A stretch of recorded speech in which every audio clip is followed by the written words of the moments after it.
సోమవారం ఆంగ్ల నూతన సంవత్సరం కావడంతో యాదాద్రి శ్రీ లక్ష్మీనరసింహస్వామి ఆలయంలో భక్తుల రద్దీ అధిక సంఖ్యలో స్వామివారి దర్శనానికి తరలివచ్చారు. భక్తులు స్వామివారి ధర్మ దర్శనానికి 2 గంటల సమయం, ప్రత్యేక ప్రవేశ దర్శనం గంట సమయం పట్టింది.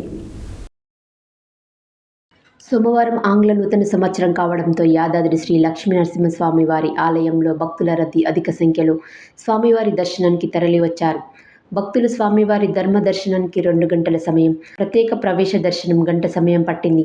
ఆంగ్ల నూతన సంవత్సరం సందర్భంగా భక్తుల రద్దీని దృష్టిలో ఉంచుకొని ఇలాంటి అసౌకర్యం కలగకుండా పూర్తి స్థాయి ఏర్పాట్లు చేసినట్లు ఆలయ ఈవో రామకృష్ణారావు తెలిపారు. ఈ కార్యక్రమంలో ఆలయ సిబ్బంది, భక్తులు తదితరులు పాల్గొన్నారు.